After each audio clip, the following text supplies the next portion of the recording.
Good evening and welcome to the Dollar Dogs and Beer podcast. I am your host, Andrew, and as you can see on the screen tonight, Jason and Joe are not here. Jason is off performing with the Uptown String Band down towards the Philadelphia area tonight. Good luck with that, Jason. And Joe is out visiting family in Chicago. He's actually at one of the Cubs games this past weekend, and Jason also took in the Phillies game, so we'll be talking about those a little bit later. But joining me tonight, we've got Ron coming back, who's becoming fairly regular, I've noticed. Ron, welcome back, bud. Thanks for having me again. Glad to have you back. And Todd's back to talk about the disappointment of the Mets so far. Sorry, man. I know it's not nice. It's a little bit of a raw wound right now, but you gotta laugh at it, I guess. But I'm not gonna lie. Yeah. It's my idea to bring you on. Oh, well. Jason did ask me to come by for around the All-Star break, so yeah. Well, we did want to get you in before the end of the first half anyway, just to get your overall feel for the team. Because I just to jump ahead a little bit, I actually like the fact that Cohen is not blowing up and screaming at everybody and acting like George Steinbrenner circa pretty much his entire career with the Yankees. Mm-hmm. I like that he's actually is keeping a calm head and trying to keep a logical point of view about things and not immediately fire his manager 3 times in a season, a la Billy Martin. So, props to Cohen on that. But we'll roll into more of that a little bit later. So, Todd, what are you drinking tonight? Well, I decided to go with a reliable and go with a Guinness Extra Stout. That's a great choice. As you can see, I'm almost done with it. Should have gotten 3. Might be might later. Yeah, if you turn the Mets game on.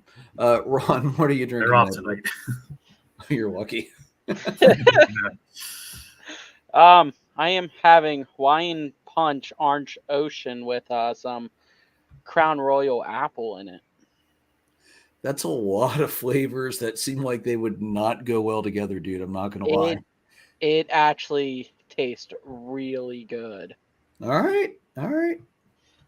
I'll trust. I'll take your word for it. I'm not sure I'm going to try that myself, but I'll take your word for it.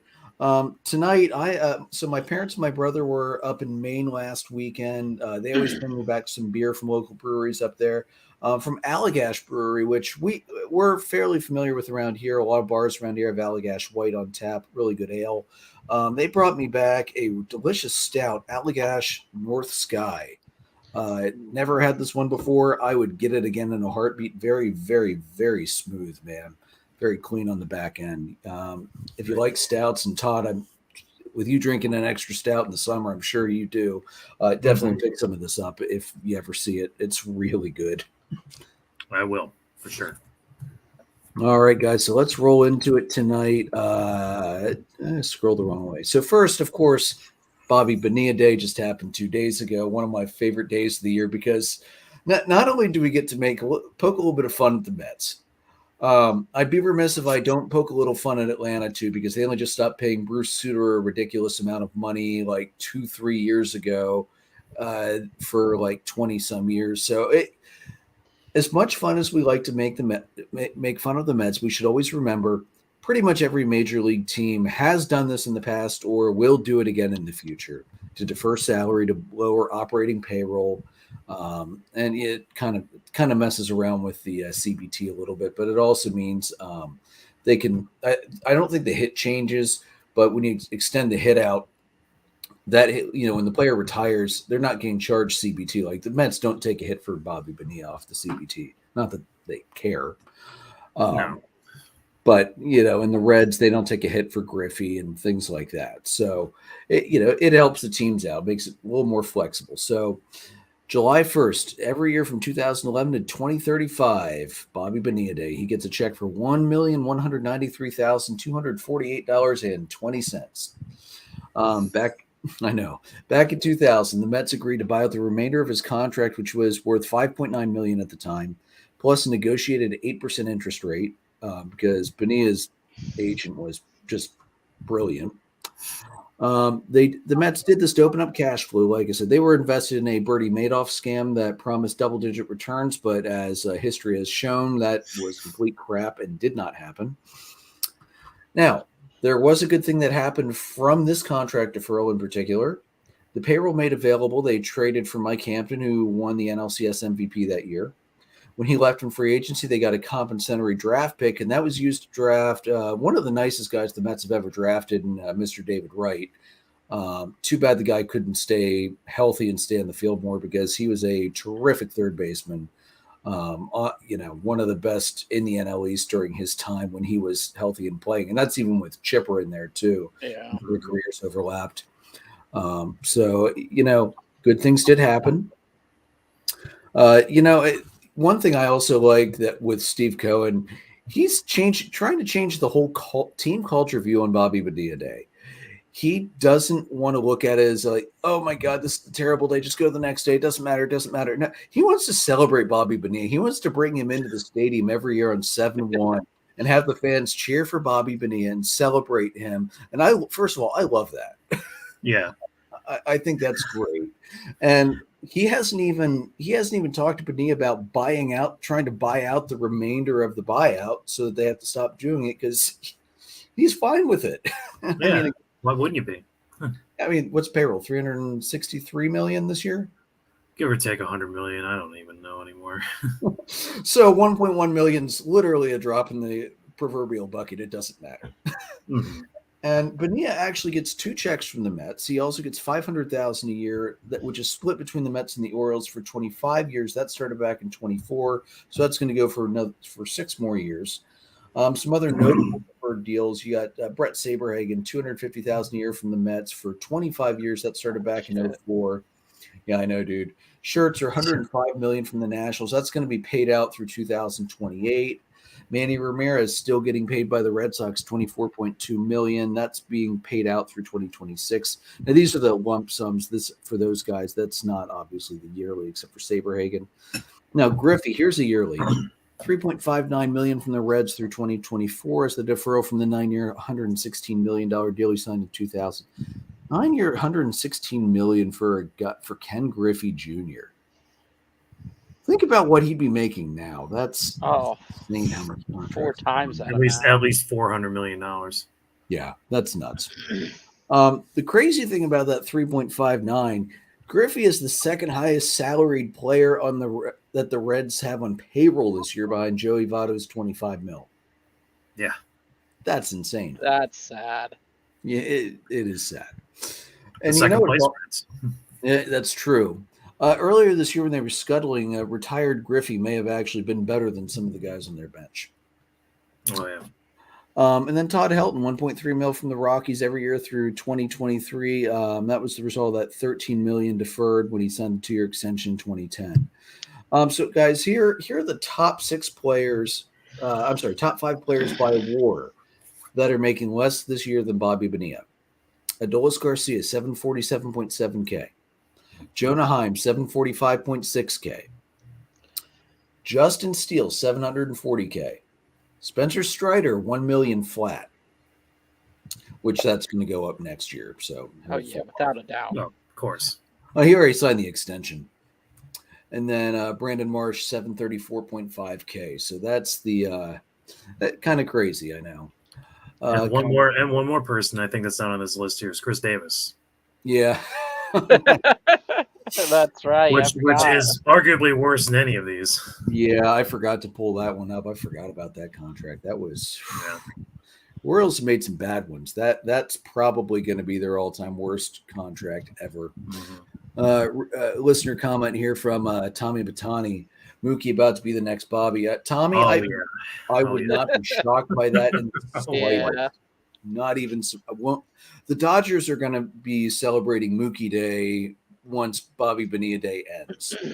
I'm sure of that, because this massive payroll they have is not going to be sustainable as they keep trying to bring new talent in while the old talent is not at the point where they can cut it and forget about it. So, yeah, that's the future coming up for the Dodgers.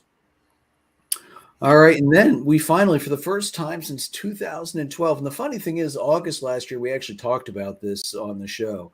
We had the first perfect game since 2012. That's a long freaking time, man. Wednesday night last week, Yankees, Domingo Germán He threw a perfect game against the AAA level. Major League level Oakland Athletics. My bad. No, I Still meant that. impressive. I meant that one. We all make mistakes. Yeah, that was an 11-0 victory for the Yankees, and he completed the feat in 99 pitches. So that was also a Maddox as well.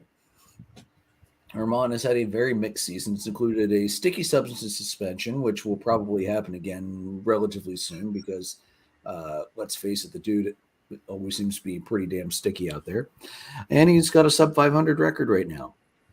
This is the fourth perfect game in the Yankees franchise history. You previously had one from Don Larson in the World Series in 56, still the only World Series perfect game at this point. David Wells, 98, David Cohn, 99. And the first one in the majors since Felix Hernandez for Seattle back on August 15th, 2012. Herman is the first Dominican-born player to pitch a perfect game. He's also the first player in MLB history to achieve the feat after allowing 10-plus runs in his previous start. That was per ESPN Stats and Info Research.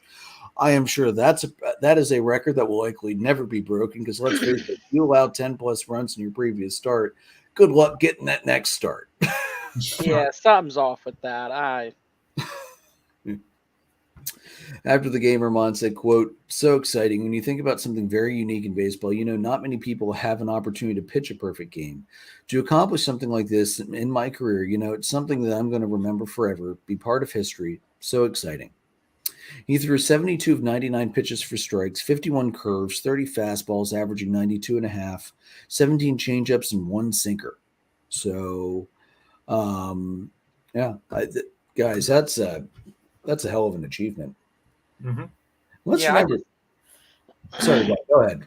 I just want to say, I know it's the A's, but to throw a perfect game like that and put a whooping on them, 11-0, come on now. And to add something, I saw a stat that is absolutely incredible. So this is the third perfect game in the Coliseum.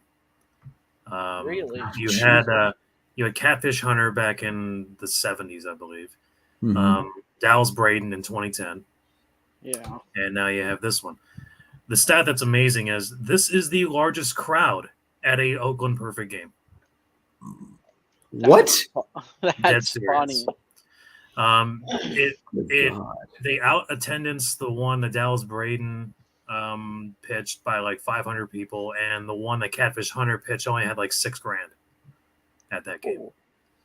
That's ridiculous. Now, granted, roughly it was 12,700, and granted, about 11,000 of them were Yankee fans. But you're not wrong about that. It's just incredible. I couldn't believe when I saw that stat. How is that? That just shouldn't be possible. That is the highest attended perfect game in the Yeah. And in 2010, when the A's were good, they were facing Tampa Bay, which, Oakland and Tampa Bay isn't exactly a high-selling ticket. And I don't remember who Catfish Hunter threw the perfect game against, but it was back in the 70s when people weren't going to ball games. True. No, that's true. Well, nobody could afford it. That's true. That's before things blew up like they have now. So and yet the Coliseum will be bye-bye shortly as it needs to be. So just kick that back towards history and move on from that. All right. So let's get the elephant in the room out of the way and talk about my perfect Braves last week. Really wish Jason was on so he could listen to this too, but I'm sure he'll listen to it later. That was against the Twins and the Marlins. They did not lose last week, buddy. No, I'm saying Catfish Hunter. It's against. Catfish Hunter against the Twins. Okay, yeah, that checks out. Yeah, they were not good in the 70s, so it's kind of like the Yankees beating the A's in a perfect game in the 2023 season. Makes sense. Yeah. All right, so Atlanta, 8 straight wins now, and they're up 4-0 last time I checked tonight. So hope potentially 9 straight. 16 of their last 17. Twin series went great, 4-1, 6-2, 3-0. Olsen power run the entire series, ended up with 26 home runs by the end of it, which led the NL at the time.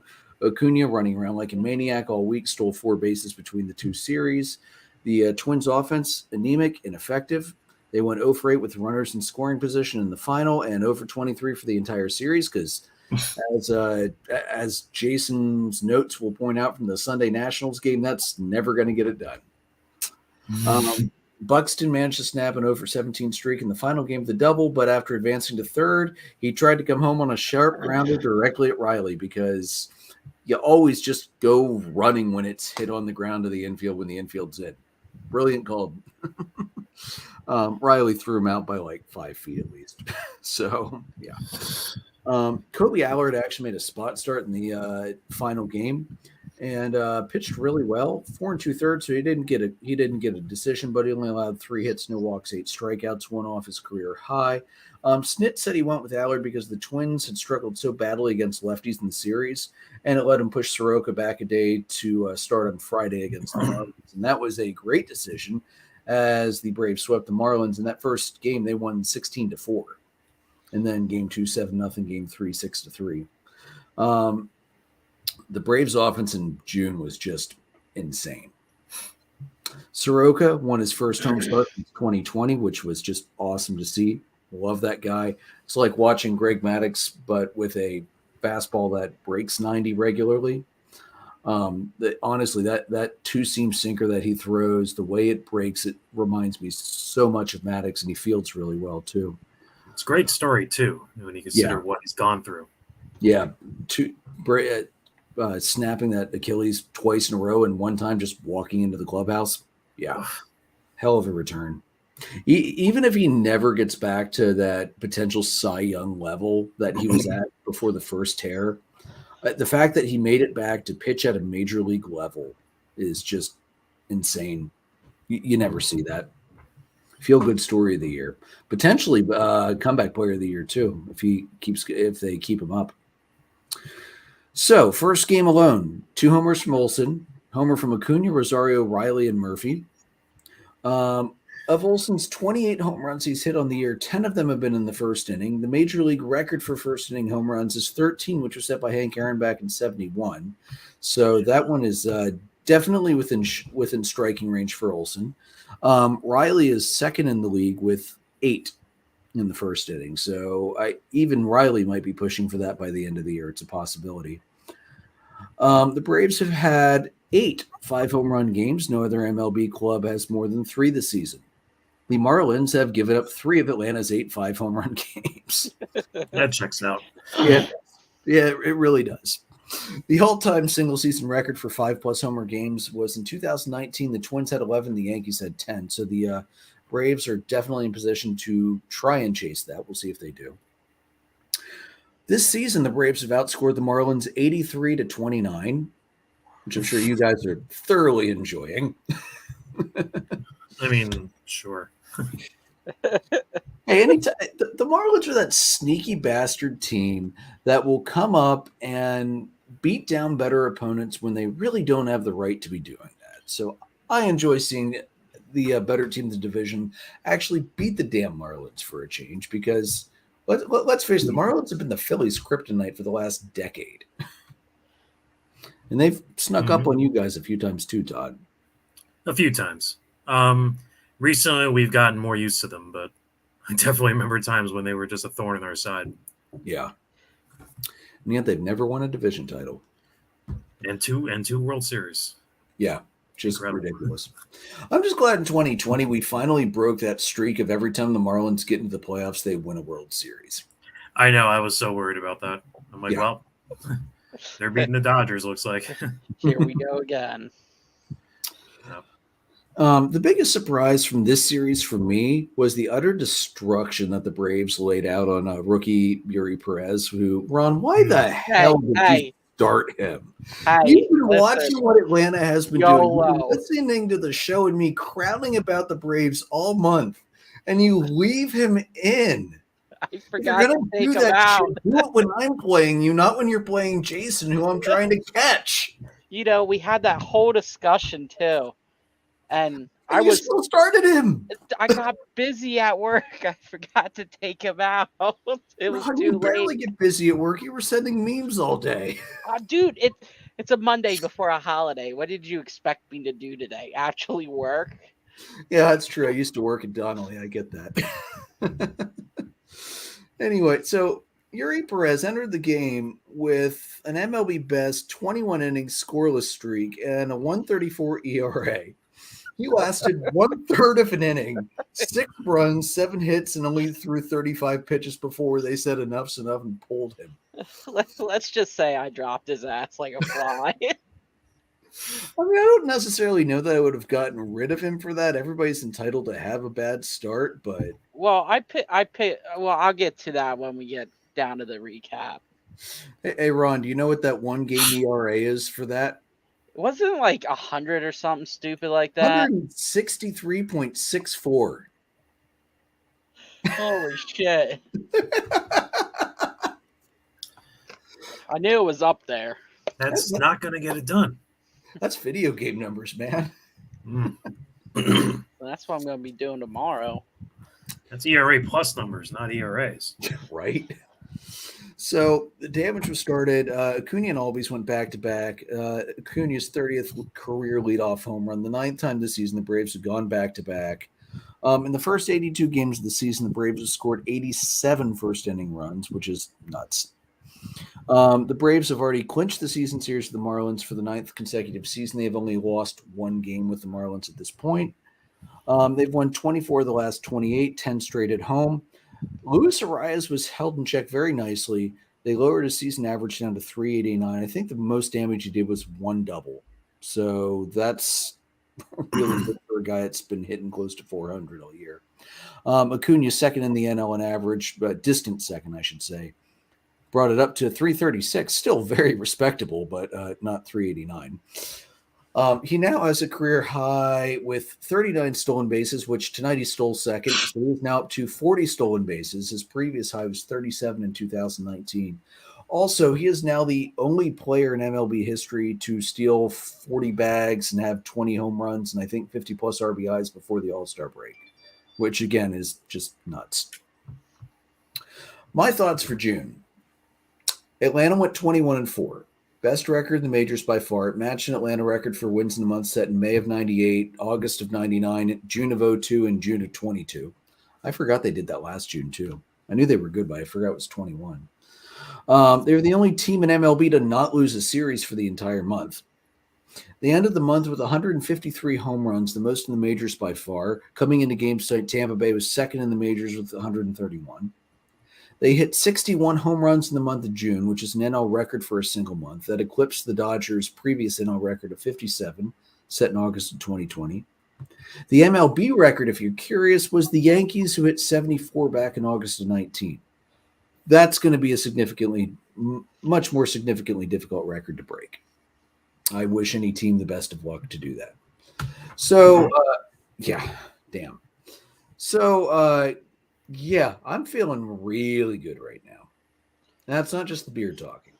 Good for you. And Ron, we're going to talk about this later. Phillies had a damn good month. By the way, your cat's cute. Phillies had a damn good month and they lost ground. Not as much ground as the Mets lost, but they lost ground. The Marlins lost ground and had the second best record in baseball in the month of June. Like, that's insane. If you think about it, they were at this point last year, too, coming into the All-Star break. And look what they did. Yeah, the Phillies are not a first-half team. They have proven that for the last several years. And they definitely ain't a first 2-month team either. Well, it didn't help to not have Harper. But, yeah. But, and again, I'll let you guys get on your soapboxes and rant a little bit later about the first half so far, but yeah, damn. Love it. All right, so let's look at the Dollar Dogs and Baseball fantasy update from week 13. Looking at the recap, my Acuna's Boomas took down Joe's Happy and Hornsby 16-9, and Jason's Turner and Chooch annihilated Ronnie Schmidt Happens 21-5. The largest margin of victory this season. So what? Again, why the hell did you throw Arias? I forgot to pull him. It was too late. I was at work and I have Ozzy in my points league. I was like, oh, he hit a home run, and then I was like, oh shit. I was like, And you saw who he hit it against? yeah. Gotta love it. But yeah, So- let's just say I dropped him like a fly. I don't know if I'd go quite that far. Maybe I'll take a flyer. No, he's not the guy I'm planning on picking up tomorrow because Martin Perez of the Rangers, who has been a little up and down, but has had some really nice starts this season, has been a dumpster fire and contributed to my, what was I at, like 13.5 ERA for the team after 2 starters today? Something like that. Yeah, he's getting dumped tomorrow morning as soon as I am able, and I will be picking up a new free agent pitcher in the process. And I'm not going to say anything else because I do not want this pitcher to be snatched before I pick him up. Oh shit! They put Kershaw on the IL. Sorry, I'm looking at fantasy right now.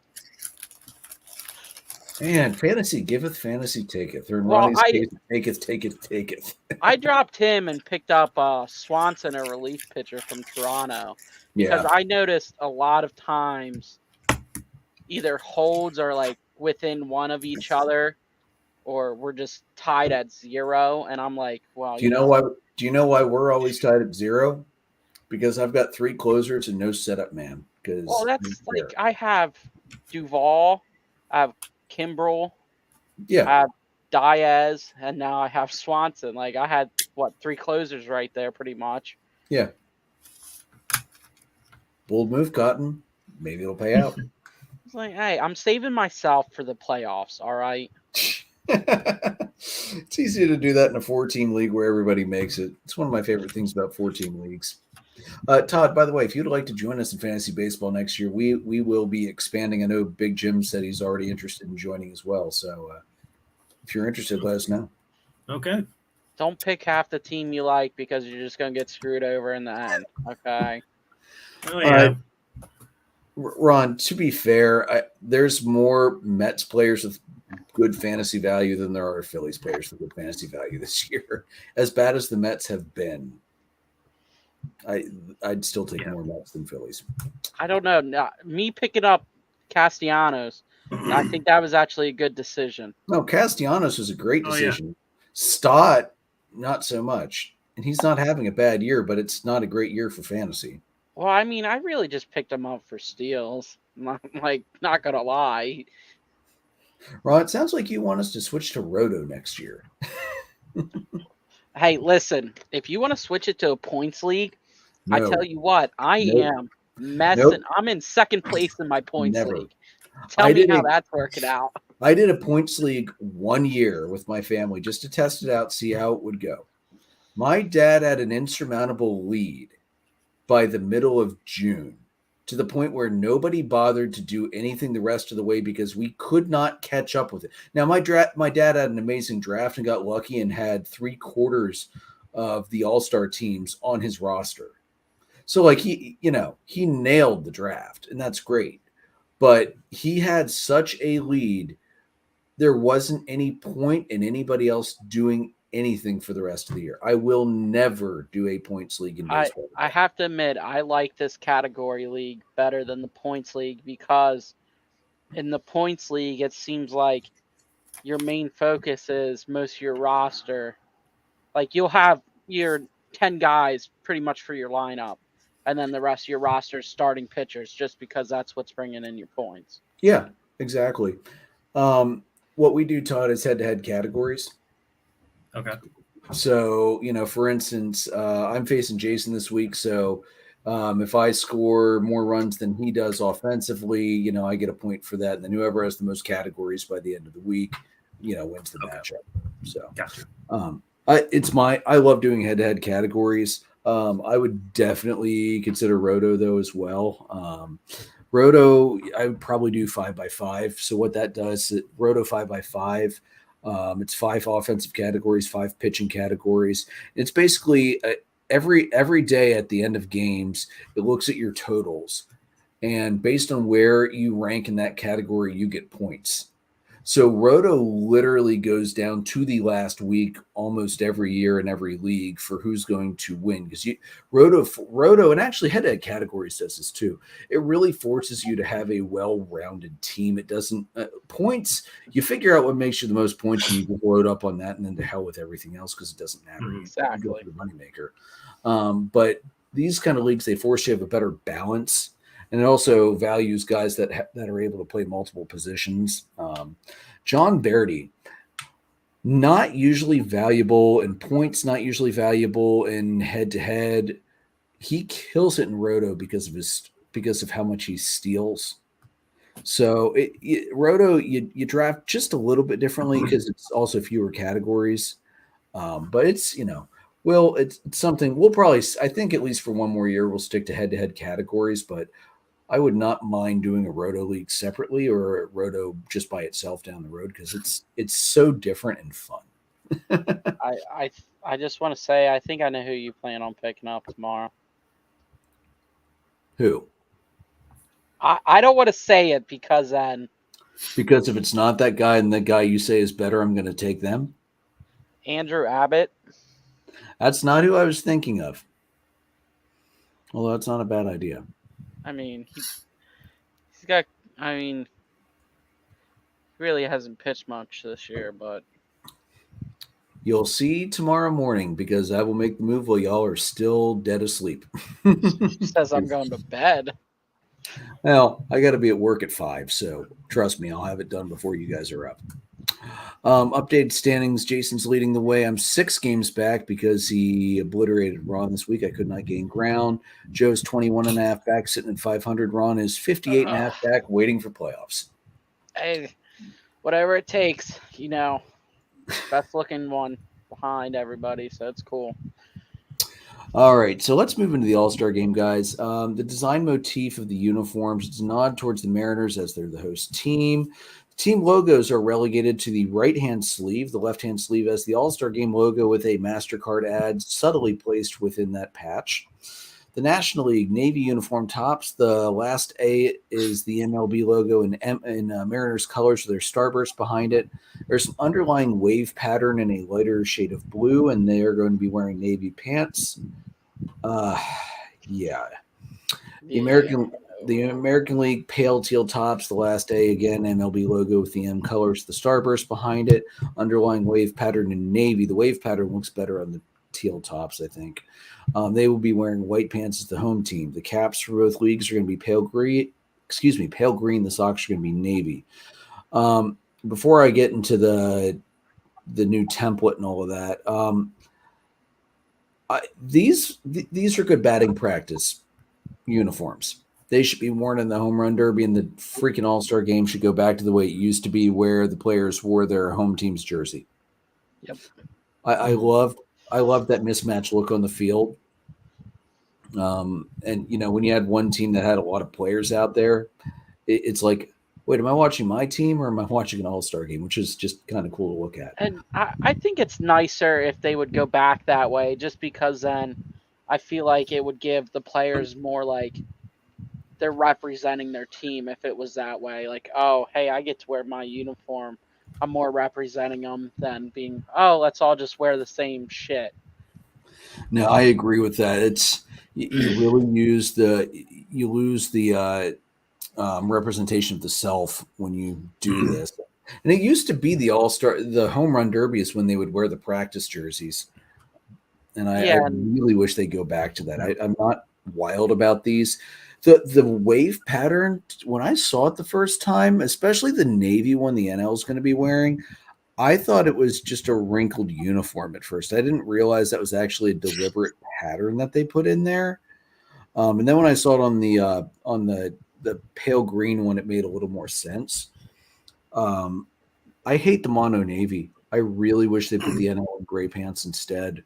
I don't generally like mono colored uniforms in baseball to start with. I've been pretty I think I've been pretty consistent saying that as the City Connect uniforms have been released. But I don't think this is going to look good with navy pants. It will look much better with gray pants to break it up a little bit. Mm-hmm. I think gray pants would look a lot better. And think about some of these dark mono uniforms that have come out lately, like the Red City Connect in particular, or Baltimore City Connect, where from a high camera shot, you can't tell the players from the umpires because they're an all dark. It won't be quite as bad as the mono blacks, but it's going to be pretty bad because that's a very dark navy that they picked for this jersey. All right, so looking at the template, the updated template, this is going to be rendered in Nike's new Vapor Premier template that's going to be used for all MLB jerseys in 2024. This, guys, I pulled off UniWatch because Paul Lucas did a thing on this last year, actually. Dry fit performance fabric is supposed to be moisture wicking with a faster dry time. Quote unquote mobility ribs around here to have more, make the uniform a little stretchier than these traditional button tops. The so-called for performance trim to make the uniforms more lightweight and breathable. And then this is something that I really hope they didn't do. When they showed these uniforms before, the numbers on the back were like a mesh, and it did not look good if it was a pinstriped uniform. The Yankees wore them in spring training, and you could see the pinstripes going through the mesh in the background. It was just not a very good look. Hope they got rid of that, but we haven't seen any back view of these uniforms yet, so we don't know. Now, let's remember, this isn't the first time that baseball's used the All-Star game to introduce a new uniform element. Back in 2005, they introduced the cold flow batting helmet, and that became standard the next year. I mean, you don't even think about it today, but everybody's still using that same cold flow helmet. So that's true. I didn't think about that. Yeah. Well, let's be real. If there's a game to show off a new element and kind of get some feedback on it, the All-Star game's a pretty good one to do it. It doesn't matter anyway. So, do you guys have any other thoughts on the All-Star game uniforms? I don't like them. I didn't find them appeasing. I kind of like the tops just because I like the colors. I do like green and blue, but I mean, I do like the American League look a little bit better. I do agree with, I don't like the monotone look with the pants and the jerseys, and kind of going back to what you were talking about, how during the All-Star game they would wear their usual home team's uniforms. I kind of liked it when they did that because it was kind of cool to see, you're rooting for a team which has your team, but also a huge rivalry team. Like seeing the Mets, Phillies, and Braves playing on the same team was just kind of like, it kind of brought you back and be like, you know what, they're just rival teams. They're just there in the setting of the major leagues. You put them on the same team playing for one cause. It's kind of takes on a whole different meaning. It's like with Trey Turner playing on Team USA. That's a really good. It's point. weird. A lot. It's like seeing Alonso and McNeil, like, jumping up and down when Turner hit that grand slam. It's just like, this is the only time I'm gonna get to root for anyone on the Phillies, and it's kind of cool. Yeah, that's a really good point. I actually hadn't thought about it that way, but it's so true. They're rival guys. Like I'm gonna be honest, I used to hate Bryce Harper's guts. Yeah, he was such a prick in Washington, and he was a young, immature guy too. He has grown up so much in Philadelphia, and I know he has a kid now, and having kids myself, that definitely pushes you a little bit, shall we say? Yeah. And I still hate Harper because he plays for the Phillies, but I don't really hate Harper like I used to hate Harper, if that makes any sense. Yeah. And you're right. It's nice to see him on a team that I can root for and not, hate his guts the entire time. So that's a great point, Todd. All right, so let's look at the pitchers and reserves which were released. Braves led all teams with 8 representatives. That's the most of any team that's had since 2012 with the Rangers, the most in the NL since the 2008 Cubs. So it's been a long time for the NL. Wow. All 5 of Atlanta's reserves were actually voted in by fellow players, and none of them were league selections. The Rangers led the AL with 6 reps. The Dodgers have 5 reps for the 4th straight year of having at least 5, which is crazy. It's a hell of a streak. And this is an interesting little tidbit, guys. All 3 NL catchers are making their first All-Star game appearance with Murphy, Smith, and Diaz. So that's pretty cool. All right, so let's look at the pitching in the American League. They are going to have Shohei Ohtani, who once again made it as both a pitcher and as a DH. Garrett Cole of the Yankees, Luis Castillo of the Mariners, and he is their only representative. Sonny Gray of the Twins, Nathan Eovaldi of the Rangers, Kevin Gossman of the Blue Jays, Shane McClanahan of the Rays, although he is now in the IL, so he will be replaced. Framber Valdez of the Astros, Michael Lorenzen of the Tigers, he is their only rep. Kenley Jansen of the Red Sox, their only rep. Emmanuel Clase of Cleveland, and Felix Bautista and Yennier Cano of both of the Orioles. And Cano was voted on by his peers, which is awesome that a non-closer got voted in because he is having a great year for Baltimore. Their reserves, Salvador Perez and Adley Rutschman will be catching. Perez of the Royals, he is their only representative. Rutschman of the Orioles. Vlad Guerrero did make it as a reserve from the Blue Jays, as did Whit Merrifield and Bo Bichette. So the Blue Jays did get a chunk of their infield in there. Jose Ramirez of the Guardians made it. Not a surprise there. Brent Rooker is Oakland's sole representative. So that's it for the AL squad. Looking at the NL squad, the pitchers, you got Zach Gallen of Arizona, you got Spencer Strider and Bryce Elder from the Braves, Justin Steele and Marcus Stroman from the Cubs, Mitch Keller from the Pirates, and he is their only rep, Josiah Gray from the Nationals, their only rep, Kershaw, although it sounds like Kershaw's going on the IL, so he's going to get replaced. He is on the IL now. Yeah, so he'll be replaced. Alexis Diaz of the Reds, Josh Hader of the Padres, Devin Williams from Milwaukee, he's their only rep, Camilo Doval of San Francisco, their only rep, and then the reserve bench, Matt Olson, Ozzie Albies, Austin Riley, all of the Braves, Dansby Swanson from the Cubs, Pete Alonso from the Mets, Will Smith from the Dodgers, Elias Diaz from Colorado. Alonso and Diaz are the only reps from their teams. Jorge Soler from Miami, Lourdes Gurriel from Arizona, Nick Castellanos from the Phillies, the only rep from the Phillies, and Juan Soto from San Diego. So before I get to Jason and Joe's thoughts, Todd, we'll start with you. What are your thoughts from the players selected? Do you think generally we've got a pretty fair representation? We'll get to snubs in a second, but what do you think of the guys that were selected first of all? I think all of them are are very deserving of going to the game.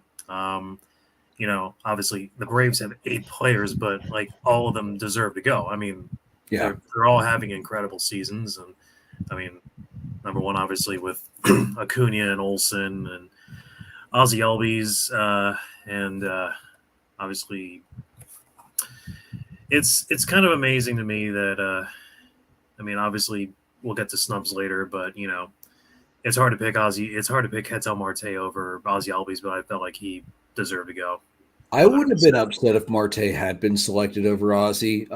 Outside of the power numbers, Marte is having a better season. And defensively, they're similar enough that I'd call it a wash. I wouldn't have been upset if Ozzie didn't make it and Marte did. And Marte is having his best offensive season since 2019 when basically the balls were jumping out of every stadium. Yeah. The other one, I'm going to talk about kind of being sort of biased on this. Obviously, Pete Alonso being the only Mets representative, and there is a case to be made for Francisco Lindor being on the reserve list. Average-wise, he is not doing well compared to last year, but he is putting up good power numbers. He is doing well in the field. He has 17 home runs. He has 56 RBIs, which puts him on pace for what he did last year. But obviously he is not on the reserve list. I'm sorry, there's fireworks going out. I don't know if you can hear it or not, but it actually might be out my window coming through the mic. No, there's some.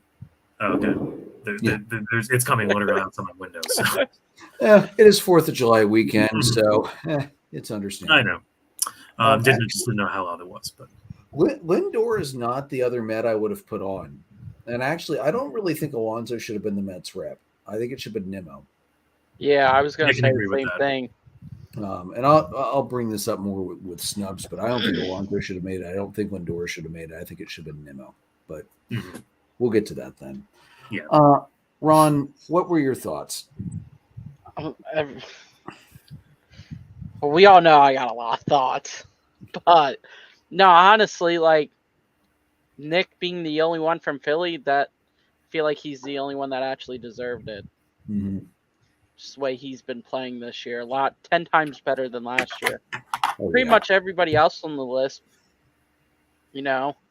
they played their ass off to get where they wanted to be in the All-Star game, so they deserved it. Mm-hmm.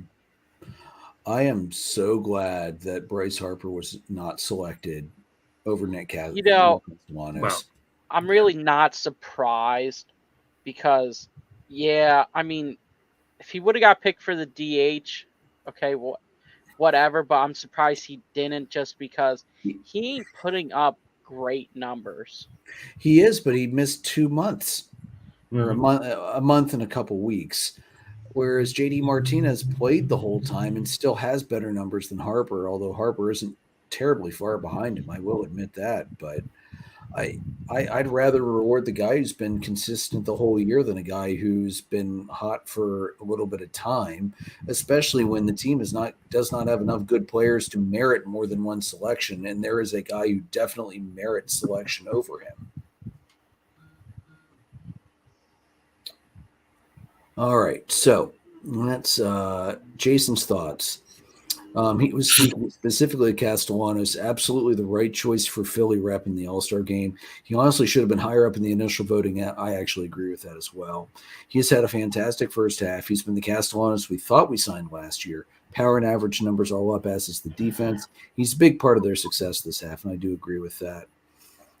Joe, his only thoughts were, before we get to snubs, 3 of the 4 AL relievers are on Joe's fantasy team, clearly not based on last week's performance. That was a good one.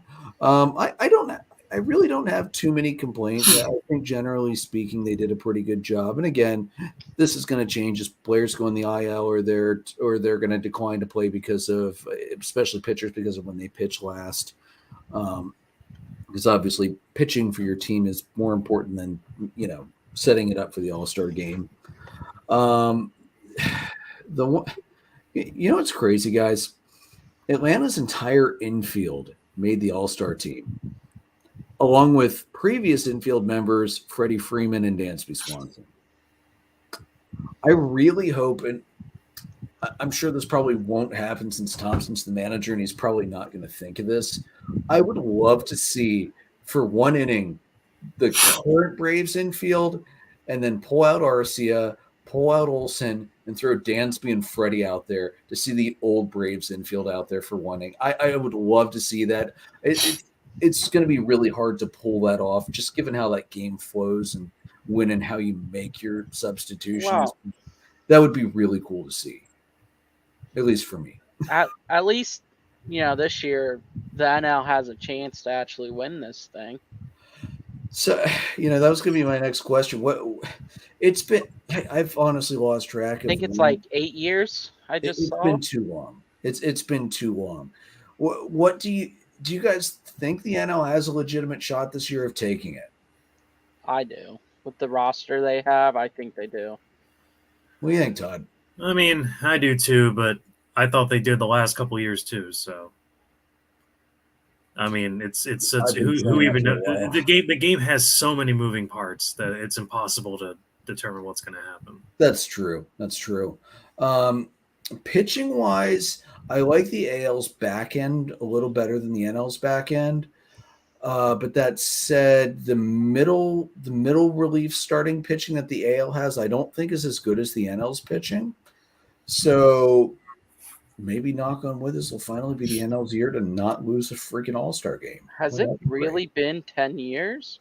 It very well may have been 10 years. That's what it's looking like. 2012 was last year they won it. Jesus, that's 11 years. They had a similar streak like that, like at the beginning of the century.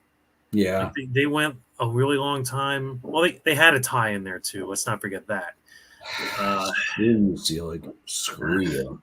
And then the National League won like three or four in a row, 4 out of 5, something like that, and then they haven't won. They haven't won since. Let's go NL, baby. Let's go. Come on. Please, NL, please. We need a win. I know. All right. So looking at some snubs, I looked at a couple different articles online to get some common players I saw. Wander Franco has been a pretty general consensus snub for the AL. I kind of agree with that. He's, the Rays really aren't ever built to be one superstar in the team. It's always been a very team first mentality. But he really is. I know he's had a little bad press recently when he got benched for a couple games, but he's had a really good season for them. Matt Chapman was a guy that I could have seen him make it. Here's my question: if Seattle's only going to get one rep, why do you take Luis Castillo over George Kirby, or why do you not give Seattle a second rep and send George Kirby? The guy has walked 9 batters all season. 9. Yeah, I didn't understand why they picked Castillo over Kirby. I think Kirby's just having a better season. I think he's having a significantly better season. And not only that, I mean, the year that's in Seattle, they got one rep. We got one rep out of that, and just snubbed Kirby, who I thought was a shoo-in. Might as well just move it to Atlanta. Exactly. No. They tried. They should years move it to ago. Atlanta. Atlanta got screwed out of an All-Star game when it got moved to freaking Colorado. That's right. Because of things that we won't go into here. That's for a different podcast. But okay, I'll drop in on it quick. I understand making the statement, but the problem is in moving the All-Star game out of Atlanta, they're not actually affecting the people that passed that horrible voting suppression law. They're hurting small businesses in the area that were looking forward to that huge revenue stream for the hotels, the restaurants, the bars, the Uber drivers, the taxi services, the public trans. Like, they didn't hurt the people that wrote the damn bill. They hurt people that are also being hurt by the bill. That's what made me so mad about it. Especially in Atlanta, where I'm sure a huge number of people outright dismissed the bill and basically did not approve of it whatsoever. Yeah, Georgia's turning very purple. It's starting to become a lot like Pennsylvania, where the countryside's pretty red and the cities are extremely blue. That's what Georgia's turning into. Mm-hmm. All right, so I've got it pulled up here. George Kirby versus Luis Castillo. George Kirby is 7-7. Castillo is 5-6. Kirby's got a 3.21 ERA. Castillo's at 3.14. Kirby has actually completed a game this year. Kirby has 101 innings. Castillo's 103rd. Kirby has given up 16 more hits, 96-80, but he has given up fewer unearned runs, 38 versus 41, but Castillo has only given up 35 earned runs versus 36 to Kirk. Jesus Christ, that's a lot of unearned runs. Kirby has allowed far fewer home runs, 11 versus 15, walked an insanely fewer amount, 9 versus 28. He has struck out fewer, though, 86-14. So the ERA plus numbers are 125 versus 128 in favor of Kirby. The whip, 1.04 for Kirby. Castillo's at 1.076. Oh my God, a 0.8 walk per 9. That's insane. And the strikeout to walk ratio is 9.56 for Kirby versus 4.07 for Castillo. Looking at the WAR, this is from Baseball References WAR. Kirby has earned 2 WAR. Castillo has earned 1.5 WAR. Yeah, a lot of similar numbers, but I think Kirby was the better choice if you're only going to give Seattle one representative. Mm-hmm. Now, hopefully with McClellan going on the IL, hopefully Kirby is the first guy they replace him with. I hope so. Yeah. I think Castillo, I guess, being the more established name of the two, I guess, but I can't see any other reason. He used to be good. Can't stand it. Some possible NL snubs. You can look at Tatis, although No. Joe is very clear on this. I'm glad Tatis didn't make it. Don't consider it a snub. More so, you haven't played long enough. He's a cheater, so F him. Yeah, that's pretty much how I feel too. I mean, I can't argue with that. Nimmo and Joe actually said Nimmo seems like the biggest snub on the list, given the production he's had. Ketel Marte, like I said, I wouldn't have been upset if he got the spot over Ozzy. Ozzy's got better power. Marte's got better offensive production overall, though, with a pretty significantly higher average, and defense is about the same. Also, Goldschmidt. This is last year's NL MVP, and he didn't even make the All-Star team this year. Now, first base is a logjam. It was always going to be Freddie and Olsen. I don't think that should be a surprise to anybody. They're both Gold Glove caliber fielders. They're both having insane offensive years. Olsen is leading the NL in home runs. Freddie is doing what Freddie does, hitting a bunch of home runs and hitting for high average literally all over the field. Freddie actually may be hurt by the fact that they can't shift on him anymore because Freddie was really adept at spraying the ball where it was pitched. But, that is what it is. I just want to say something with Goldschmidt. Mm-hmm. I think they should make it like, unless you're having like just an absolute shitty year, I think the NL and AL MVPs should at least be considered in the in a reserve spot to get on the team.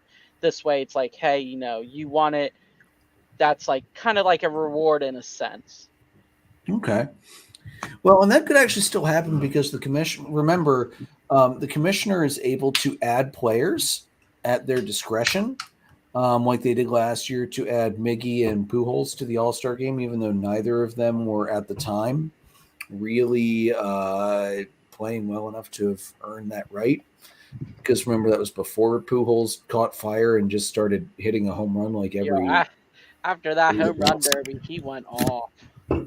I was so happy to see that. My favorite thing to watch from last year was Pujols chasing down 700. Oh yeah. All right, so guys, do you have any other snubs that I didn't mention? I think I found a pretty good consensus list from multiple sites on the internet. Honestly, I think that's a good list of snubs. Mm-hmm. Okay. Daniel Vogelbach. Yes.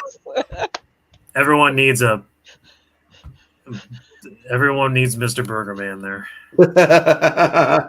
even though he sucks, not going to run faster. He's just a joy to look at. Yeah, I tell you what, he can hit the ball though. Yeah. Oh, he can. He can. When he swings the bat.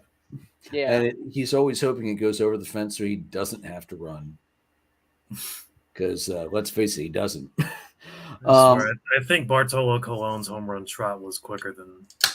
Yeah, I think it was. Well, it was more fun to watch because, just watching Big Sexy all those years swing such a horrible bat and then get lucky and just crank one. I saw that live. That was the greatest moment of my life. I just couldn't. You were there. Oh, no, I wasn't there. I wasn't there. I was watching. Oh, you saw it on TV. Okay. But my hand shot up so quick. I love watching pitchers hit. I do. Oh, it was great. I know. It really was. Screw the DH. Get rid of it in both leagues. Yeah. Make Ohtani actually, have to. I mean, he does it anyways. I'm not getting into that because, that's just no. I'm not going to get into that. All right, I think it's totally bullshit that he can pitch and then go and DH. There, I said it. You're not wrong. Yeah, that's part of the instilled bullshit in the DH rule anyway. I just don't understand. It's just who likes to see pitchers hit? I'm like, but hold it on. shows you one reason. Yeah. Just talk about it. Or let's think about Max Fried last year when he hit in the 10th inning of that. Were they playing the Phillies? That might have been against the Phillies. I can't remember. Yeah, I think it was. It was the walk-off. It was the walk-off, yeah. Max Fried pinch hits and hits a freaking walk-off single in the 10th. The pitcher. pitcher. They can hit.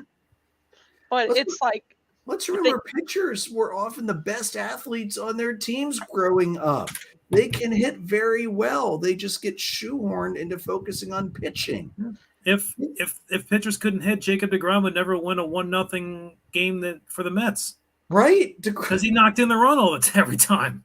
He had to, because the Mets offense always went to bed when he pitched. Mm-hmm. But it's like he wasn't scoring runs. They made that DH spot so that pitchers didn't have to hit. But hold on, let's let a two-way player do both in the same game for a position that we made so that they didn't have to hit. That's my getting off topic here. I get that. I get that. And they say it's to protect the pitchers so that because they're doing we should have a DH for catchers because they're in there getting literally more games and they're catching and they're getting beaten the hell up every pitch. Exactly. Have a DH for them.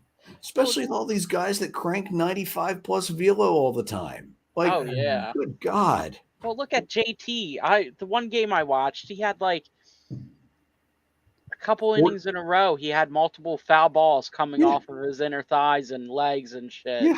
Yeah. That armor does not protect everywhere those poor guys get hit. Wouldn't surprise if you went 3 for 5 that day. No, wouldn't even be shocked either. I think he went like 2 for 4 one day or something stupid with the home run. That. Imagine that. These guys can play. Yeah.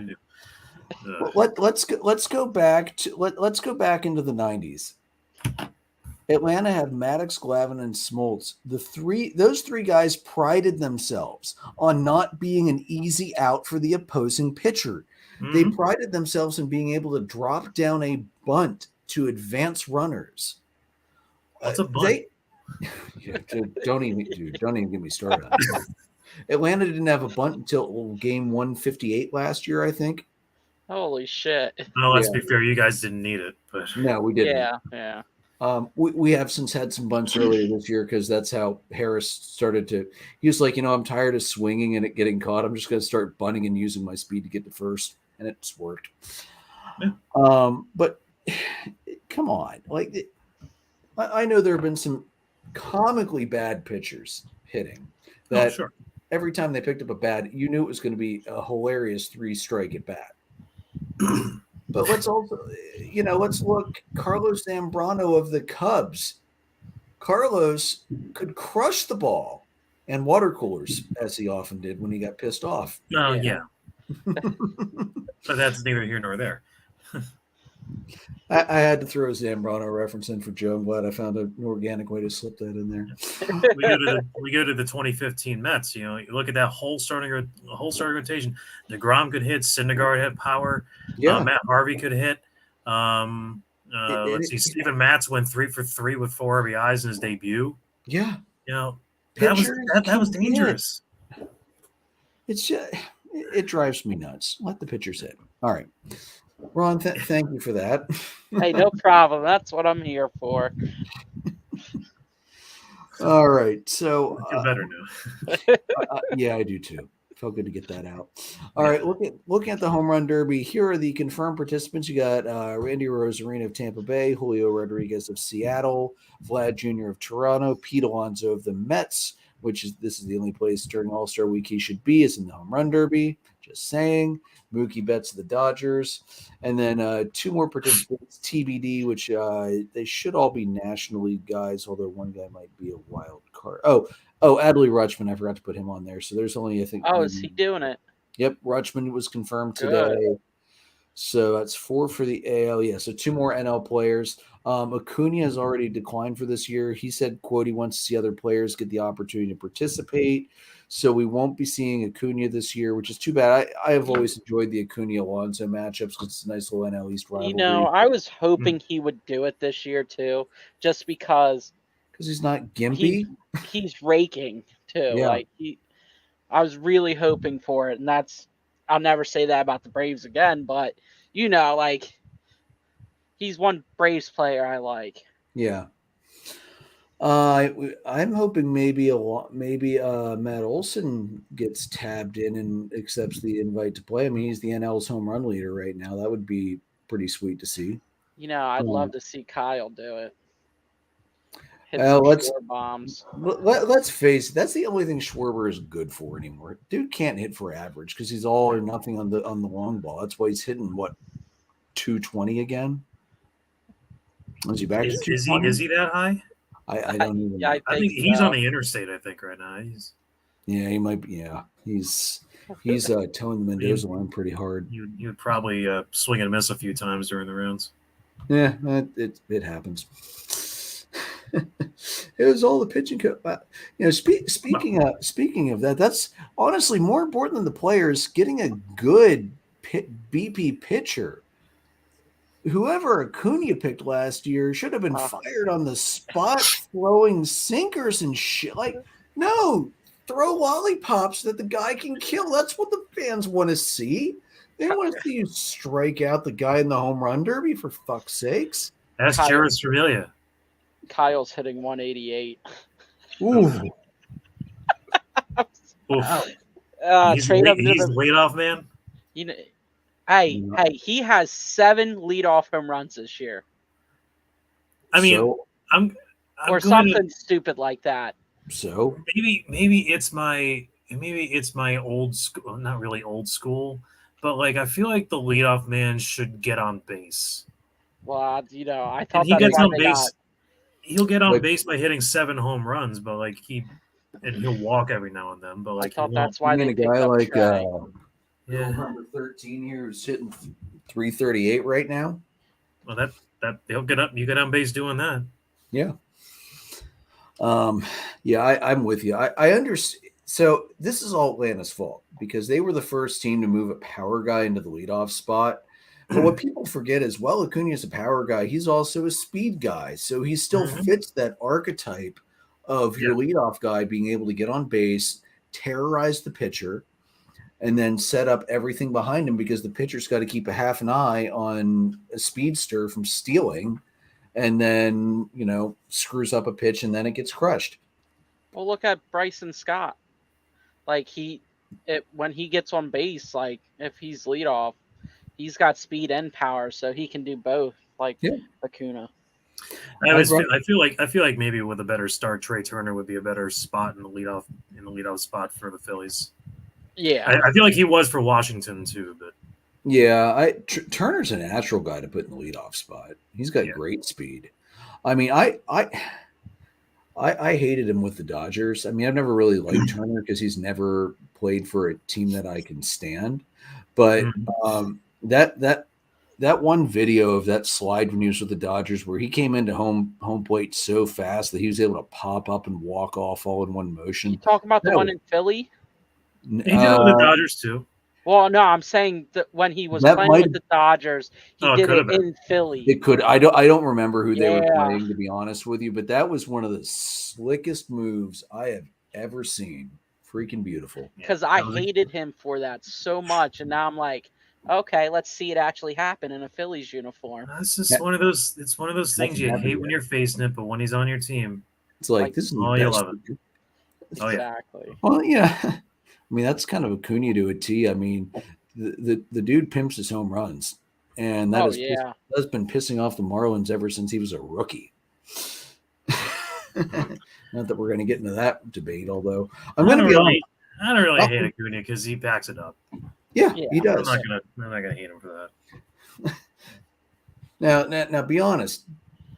Did you hate it when he pimped the walk-off home run he hit against the Mets last year? The first time he had ever hit a walk-off home run. That was 2 years ago, I believe. Oh, that was 2 years? I lost track. Yeah, but I mean, at the time, you were angry because your team just lost and guys pimping a home run, but it doesn't really bother me now. It didn't bother me the next day, honestly, but like at the moment, it's like it kind of rubs salt in the wound. I've really stopped caring about when guys pimp home runs. It's bringing excitement into the game. Like I used to be more of a traditionalist where just run the bases, get off the bases. If you don't do it, the pitcher's going to bean you and you deserve it. But you know what? I like the excitement these younger guys are bringing to the game with their bat flip. I don't even hate Hoskins' bat flip against the Braves last year in the NLDS. that was just pure emotion. Yeah. I don't think that was pimping it. That was just being like, oh, Yeah, well, I think that's playoff baseball. that's Yeah. more excitement than anything. Yeah. Yeah. and there's a fine line between pimping home runs and being disrespectful. Like you know, Acuna doing that, obviously bothered me at the very present moment, but like, later, it's not like Carlos Gomez and shit like that. Yeah, exactly. Like that guy's just a douchebag. Yeah, straight trash. All right, so let's move it into the Phillies. Ron, do you want to crow on about the Phillies Cubs series? Oh, you mean that home run derby that was going on out in Wrigley? Yeah, I mean, if you want to. The win was not holding anything back in that series. Let's just leave it at that. I honestly didn't watch much of that series.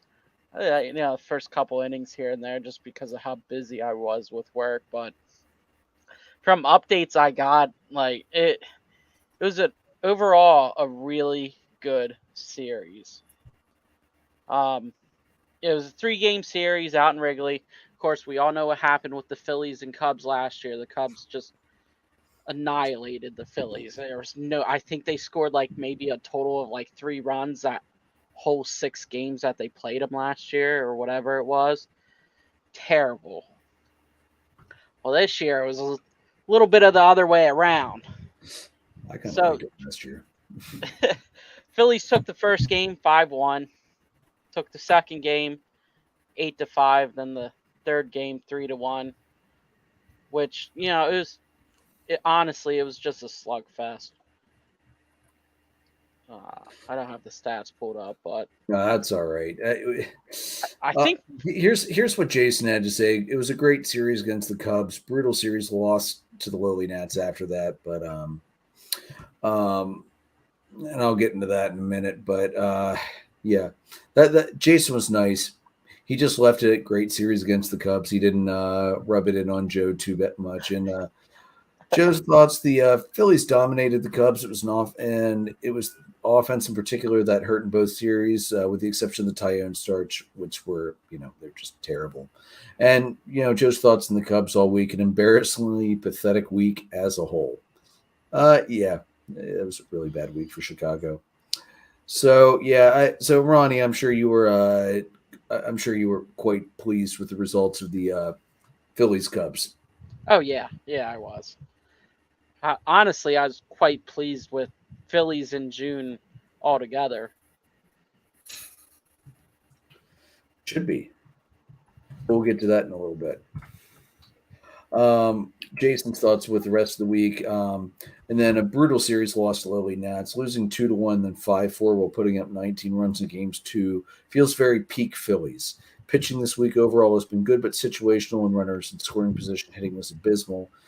Sanchez is definitely earning the 5th starter spot right now. He's pitched great. It's rare to be upset about a 4-2 week, but considering they swept the Cubs, they should have gone 5-1 or 6-0, and I do agree with that. He was actually at the game on Sunday, and this was his rundown. Overall, it was actually a good game. Got off to a hot start with Castellanos and JT homers, giving Ranger a 3-0 lead. Ranger pitched well overall, except for the 4th inning. The wheels completely fell off. After a single plus the E8, he walked back-to-back batters with 2 outs, gave up a grand slam on the 4th pitch after a mound visit. He entered the inning with 25 pitches, left it with 54. The offense cooled off drastically and couldn't produce aside from a Castellanos RBI double. Even then, the offense hit into inning-ending double plays in the 6th, 7th, and 8th innings, which is absolutely ridiculous.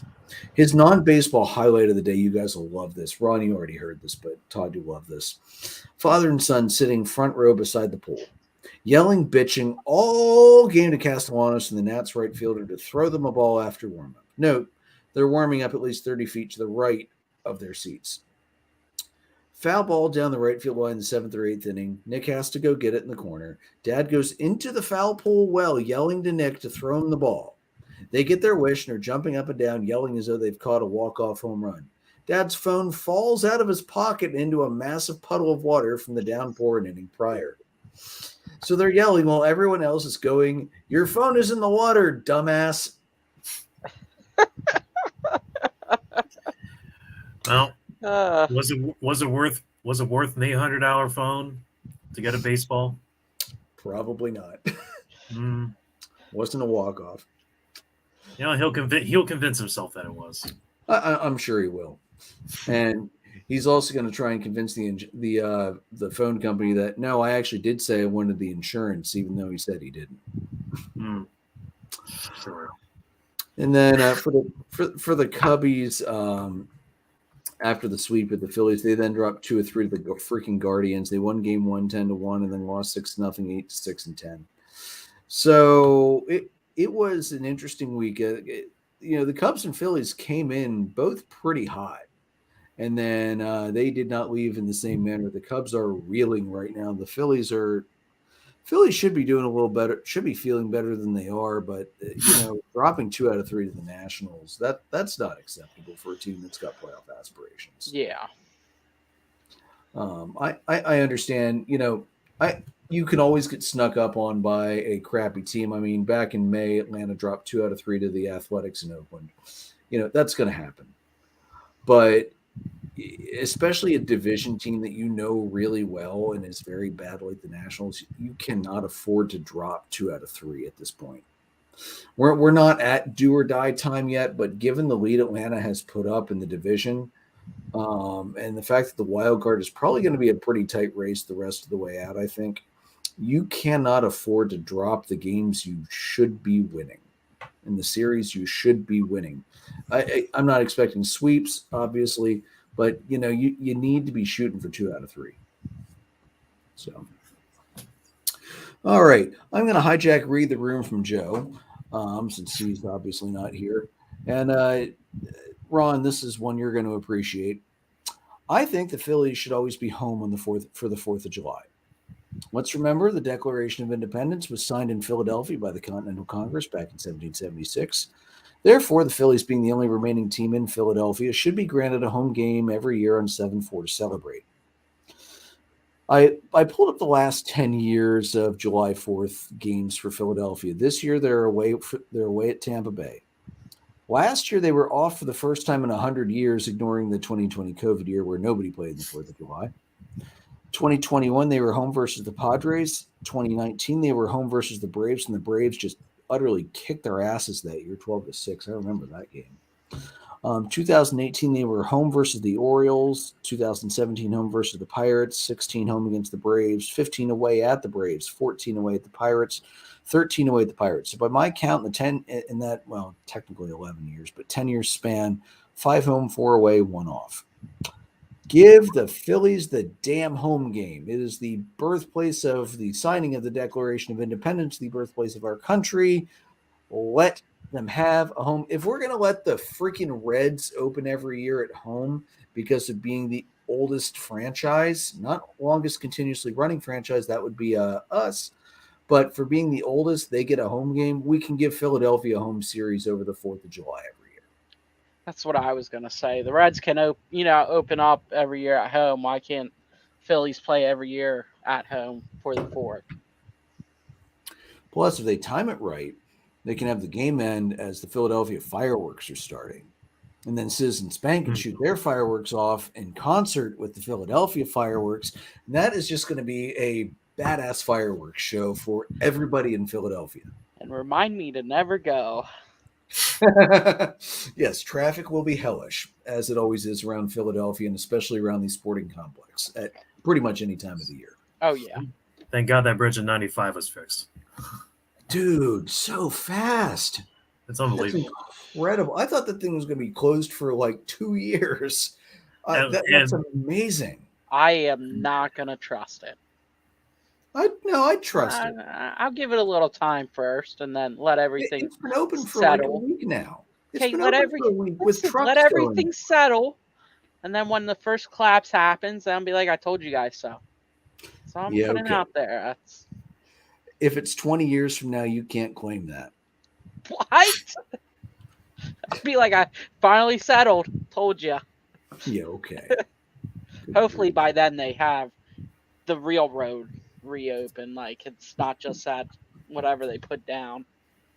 Still, the fact that we have a way to reopen a highway that quickly after a horrendous collapse because of a fire literally burning out the superstructure That's damn impressive engineering. But listen, you can't fix a goddamn pothole in the middle of a road.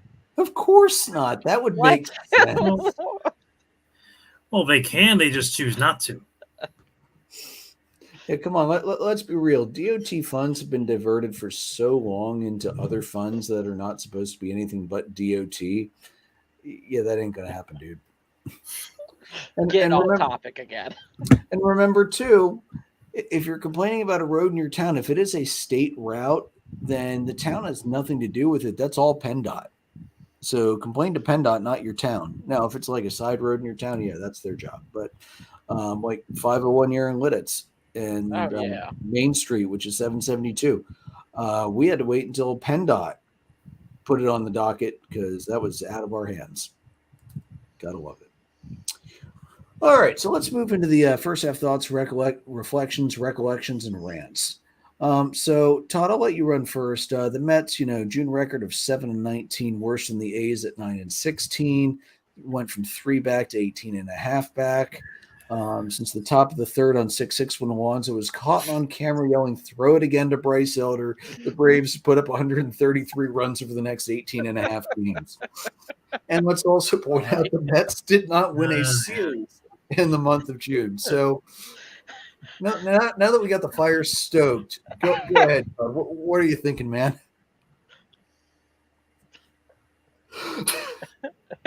Well, yeah, that throw it again thing really blew up, didn't it?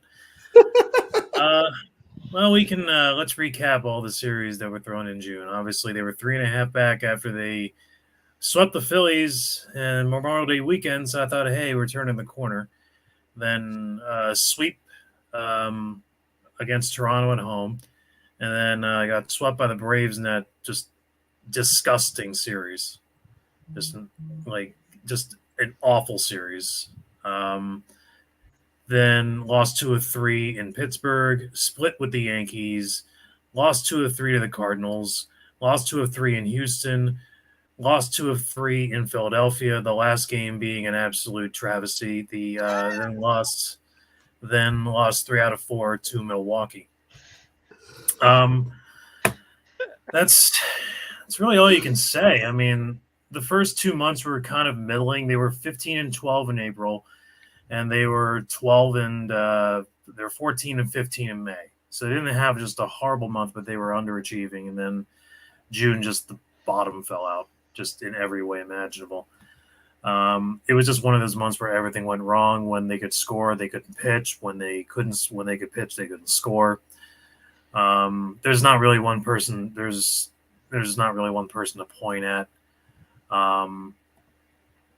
But when you look at what has happened this year, it's kind of just shocking. Just because at this point in time, you didn't expect them to be 8 games under 500, 4th place in the NL East, 18.5 behind the Braves, 8 games out of a wild card spot. No one saw that coming. Yeah. Really, the catalyst for all of that, I can argue, is the injury to Edwin Diaz. That set kind of everything in motion. And after that, that put a hell of a toll in the bullpen, because when Diaz was healthy last year, the 9th inning and the games were just a foregone conclusion. When he was coming in, you weren't beating him. But the thing that's just shocking is that this team, the 2023 Mets, is the polar opposite of the 2022 Mets, and it's almost the same team. Everyone has regressed in some way or another, except for a couple of players. The only guy that's really starting on the team hasn't regressed is Brandon Nimmo, and he's been a little bit better, honestly. Pete Alonso, though he has 25 home runs, is hitting only 221. He had 271 last year. Jeff McNeil, the batting champion, is only hitting 258. Francisco Lindor, his power numbers are there, but he's only hitting 223. Starling Marte has completely disappeared. He has 16 home runs last year. He has 4 this year. Ouch. But really, the part where they have really struggled is their starting rotation and bullpen. it's just been awful. Their starting rotation has, I don't know if they are anymore, but they were the worst starting rotation in the National League. I think in the middle of June, it was something like 5.1 or something like that for an ERA. Really, their best pitcher so far has been, honestly, I'm not sure, because record-wise, it's been Max Scherzer, who's 7-2. He has a WHIP of 1.2. His ERA is 3.87, which is pretty high for him, but he has been pitching better. Justin Verlander, their big name, is 3-4, 3.66 ERA, a WHIP of 1.188. But his last two starts, he's gone 12 innings, no runs allowed, no earned runs allowed. So he's still got it in him. He's been pitching a lot better. Carlos Carrasco has been terrible, though he's been better recently. David Peterson is like Steven Matz, but only on his bad days. Tyler McGill is injured. He's been very spotty. And just a couple of other guys that have filled in at starting games have just not been that good. Joey Lucchesi is in Syracuse. Jose Budo's in Syracuse. Their bullpen they've also regressed quite a bit. Adam Ottavino was not even close to what he was last year. ERA of 3.97, WHIP of 12.06. He's 0-3, and he's been walking. He's got 4.2 walks per 9 innings, which is just not him. Not him. Oof, that's bad for Jesus. Yeah. Drew Smith, 3.9 walks per 9 innings, an ERA of 4.23, a WHIP of 12.29, not what he was last year. The only guy who I can say was like he was last year and better was David Robertson. ERA of 1.95, a WHIP of 1 on the nose. And if Diaz were healthy, Robertson would be worth every penny that we paid him for. He's still been good. I mean, he's given up some key hits every now and then, but guy's 38 years old, and he's having a better year than I thought he would. Yeah. But it's just been a very puzzling year for this team. Everything that has gone wrong, that could go wrong, has gone wrong. It's just been one of the most frustrating years that I've seen as a Mets fan so far. Right up there with 2017. Except that year we didn't have to pay a luxury tax. You're right. But, so looking at some numbers here, Todd, team ERA is down to 4.5, which is 10th in the NL. So slightly better, sadly. Yeah. The Mets have given up, where are they in hits? 693 hits. So that is ninth worst in the ninth. All right, so they're around middling for that. Where's the home run? Here's the thing that really struck me: they're giving up long balls at an alarming rate. Mm-hmm. They are the 4th worst team in the NL in long balls. They give up 111. Worst team is, of course, the Rockies at 127, but that should just always be the Rockies at 127. It wasn't the Rockies for the longest time. The Mets were the worst in the NL for a long time. Only the A's were worse. Oof. Opponent batting average against, they're 9th, 249 against. I mean, the pitching's not getting it done. I think it's bad. I think the offensive guys seem like they'll bounce back, but you're anchoring your pitching staff on 2 guys that are ready to get the Jared all out and start getting their AARP bonuses. And Scherzer, and they've been their 2 best pitchers in the month of June, honestly. Yeah. That's pretty sad. I'd still like to point out to that, I forget who it was, but some guy on the Earnestly Speaking Network last year, I put up a post about good luck getting full seasons out of both guys. Oh no, it's not when they're going to get hurt, it's if. I'm like, no, dude. Look at their injury history. Look at their age. It's not if, it's when. And when already happened. Mm-hmm. So now Scherzer more because of that sticky stuff suspension, but well, yeah. But Verlander, but Verlander's he's been dinged up. Yeah. What do you think they're going to do? Do you think they're going to be willing to wave the white flag and sell if things don't turn around? And really, they've really got effectively 2 weeks to show that they can turn it around. Well, they've already stated that Scherzer and Verlander are not going anywhere.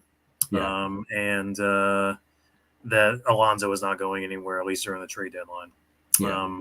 Some pieces that are, going to be available are guys like Mark Hanna, Brooks Raley, Tommy Pham, guys like that, either are not locked up or just too valuable to give away. And, there were talks of, potentially trading Scherzer and or Verlander, but, because, Steve Cohen's the kind of guy that would be able to eat a lot of that contract in order to get good prospects, which is what they did with Eduardo Escobar last week. They ate a lot of his contract to get 2 pretty good prospects out of that. So I feel like that is where the Mets are going to be better prepared in the long run. And honestly, I feel like I can get down to the root of really what happened this year. It's that they were exposed. Their depth was horribly exposed. We can go back to the Wilpon days, of especially the trade that really did it was in 2019, which was coincidentally the same trade that landed in Edwin Diaz, which has worked out, except in order to get him, they had to take Robinson Cano on that awful contract. And then who played for the Braves for roughly 3 seconds last year as well. Yep, and mostly paid by the Mets for it too. Well, that's fine. We were willing to pay him to play for you guys. I didn't care, but we gave up a lot of big pieces. Justin Dunn, Jared Kalanick. I think one other big prospect in there. We also gave up Anthony Swarzak and Jake Bruce, but those are just veteran pieces. But that pretty much depleted our farm system really badly. And it's never really recovered either. No, it hasn't. And, trades like the Eduardo Escobar trade and any potential trade they might do later, guys for Canna, Pham, probably not Marte, but guys like Brooks Raley and maybe David Robertson, that could really be a valuable piece to a contending team if the Mets don't have a good July. I feel like, Cohen's going to be willing to eat up a lot of that contract to replenish the farm system a lot more efficiently than just, going piece for piece. Yeah. So actually, I think there's one trade that has bit them a little harder even than that one. And that's when the Cubs fleeced them in the Javi Baez trade when they gave up Pete Crow Armstrong. I was so happy about that trade to get his ass out of the East because I never wanted to see him come up because he's going to be good. That one really hurt. And it's funny because the main piece in that was Javi Baez, but the other piece that we got in that was Trevor Williams, who wound up being way, way more valuable than Javi or Baez did. Because Trevor Williams was the long man or basically the spot starter for the Mets, and he came up in some big spots when they needed him. Yeah. He was very valuable to the team, and I do miss him there. I almost forgot Baez played for the Mets. Mm-hmm. So did I. I like to forget that. Yes, but I say most Mets fans don't want to remember that after all the hand gestures to the crowd and. That's right. Number wise, he wasn't bad with the Mets. He did contribute to them, but it was too little, too late. They were out of it, and he's a clubhouse cancer. He is a clubhouse cancer. He's a decent defender, but he's going to strike out 1,000,000 times a year. And the pitches 5 feet off the plate. Yep. Although I haven't seen any Tigers highlights, so he's probably done that too. Tigers highlights? Huh? Footage of Tigers baseball. There you go. You go. So Todd, do you think the Mets are going to be able to turn it around, or do you think the Mets are going to end up selling? I'd like to think they will because, like I said, this is the same cast of characters that won 101 games last year. Yeah. But I don't want to. I hope it's not regression to the mean and that they just overachieved last year. But I feel like the talent is there, and it's like even in the worst times of the year, there have been like good things to look at. Mm-hmm. Like the starting pitching's turning it around. Certain pieces that are important are starting to find it. Like Lindor's hitting better. Nimmo's getting on base more. Marte's finally, getting healthier and better and stuff like that. Yeah. But I feel like in order for them to turn it around, the starting rotation has to be a lot more stable than they have been, and the bullpen needs to find that stability that is going to be hard to find without Edwin Diaz. And, obviously, unless they have a really strong July, I dare I say it, having the kind of July that the Braves have been having all year, it's going to be like I said, I don't think they're going to do an outright fire sale or anything like that. But I think that unless they turn it around, they're going to start selling not like A+ pieces, but like, important pieces. Yeah. Just to replenish the farm system and reload for next year. And honestly, that would make sense. It would. Because like I said, 2024, if they play the cards right, how 2021 ended. They were just an absolute shit show in August and July, and then the next year they won 101 games and were, just a really good, sound, fundamental team all around. So who's to say that can't happen next year? Yeah. And, I alluded to this at the top of the show. I'm very impressed at Cohen's handling of what has been an utter disappointment so far in New York. I am too. Yeah. Like I said, he is not pulling a Steinbrenner and blowing up in the media. He's not screaming at his players. He is not undermining his manager, GM's authority. He's a smart businessman. Let's and he is showing that to a T throughout all of this. Do you think his patience, though, might be behind the scenes starting to wear thin with either the front office or with Buck? I honestly, I don't know. I will say that the patience factor is really endearing himself to any potential people that might want to come to New York. Because Buck is safe for this year. Billy Epler is safe for this year, but I think it's good for not only them but also for any potential suitors for the Mets. Because one of the reasons why a lot of people didn't want to come to the Mets was because there was so much instability. Like people, like the Mets, since the end of 2018, here have been the Mets general managers: Sandy Alderson, Brody Van Wagenen. I forget the guy's name. Drew Porter, I think, was his name, but he was caught, sexting somebody, and he was let go. And then I forget Zach something or another, but he was convicted of DUI. And now you have Billy Epler. So we've had 5 GMs in the last 5 years, and if you want to call that stability, I got a bridge to sell you. Yeah. Since the end of 2017, we've had Terry Collins, Mickey Callaway, Luis Rojas, and now Buck Showalter as managers. So in the last 6 years, we've had 4 different managers. So I feel like the press conference that Steve Cohen had last week was very telling in that he preached that he's not going to start selling people off or doing all these crazy things in the front office or the managerial positions, because he said if there's one thing that turns potential suitors away from an employer, it's instability and chaos. And I think he wants to try to keep order in there. And so when it relates to potential suitors for the Mets, I've explained that. But when it comes to Buck and Billy Epler, that keeps them a little bit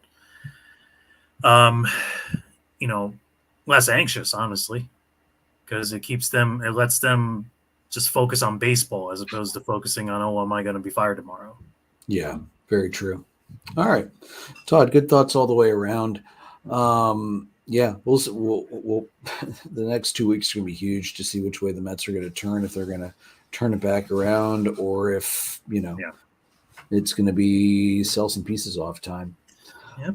Do you think part of the reason Alonso's really cooled off is they might have maybe rushed him back a little bit from that wrist injury after he got hit by the Charlie Morton fastball?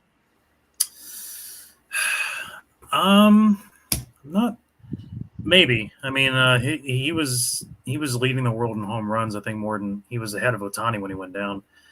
Because he came back in 10 days. That is a lot. That is really quick. I mean, we were expecting him to be out until potentially now. Yeah. I don't know. Knowing Pete, I don't know if the Mets rushed him back or if he rushed back himself. If he was trying to put the team on his shoulders, because obviously the Mets were scuffling. So I don't know what's going on down there, but I really don't know the answer to that question, but I do know that 10 days is really fast to come back from something like that.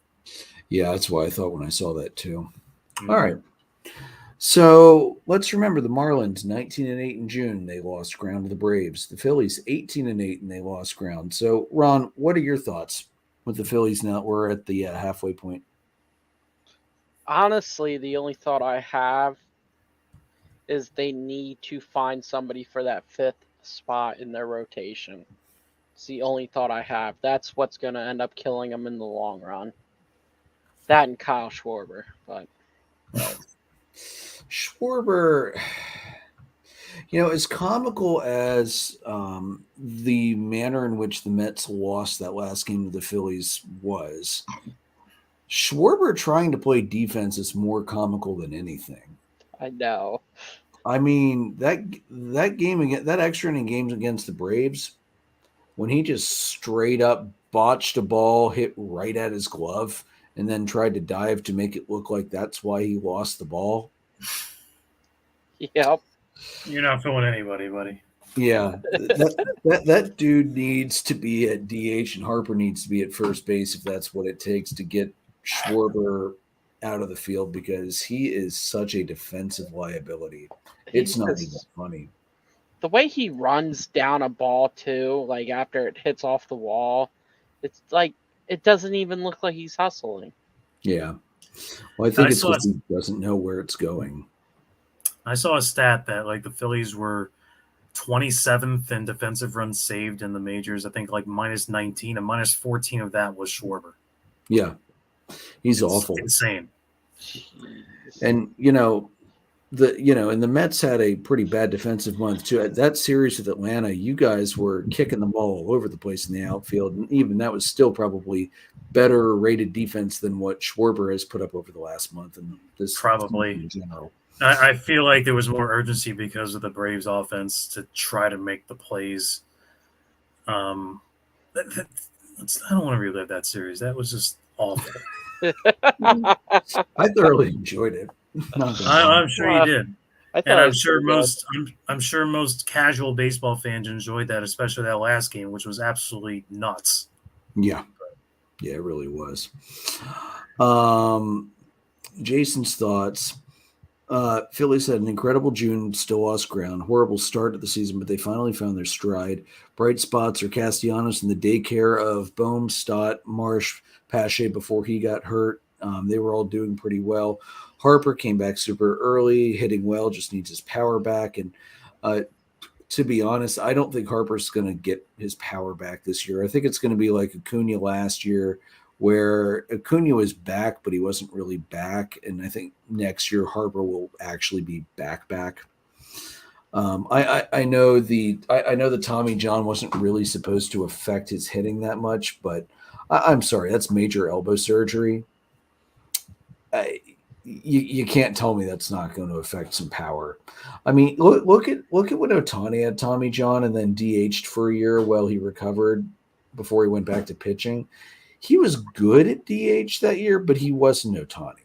So I wouldn't not be shocked if Harper's power doesn't really come back this year, but comes back next year. The disappointments Jason had listed, Trey Turner, although he's finally getting better. Jason, I totally agree with that, as I wasted my first overall pick on Trey Turner in the draft this year. Thank God Acuna was still there in round 2, because Acuna has been my MVP, just as he will likely be the league MVP at this rate. He also was disappointed in Nola and Schwarber. Incredible June. They should be fine now. They found their groove. He's expecting a wild card berth. I think I'm not going to say it's locked up. It's June, or I'm sorry, it's July. But that's a hell of a lead the Braves have built. And absolutely, it can be chipped away over the next 2 months. But I would be shocked if Atlanta is playing meaningful baseball too late into September this year, unless they're chasing down first round bye. But I would expect that they're able to walk division and first round bye up pretty quickly this year in home field as well. Especially since the Central is kind of weak. Yeah. Well, they're doing very, very well against the Central this year.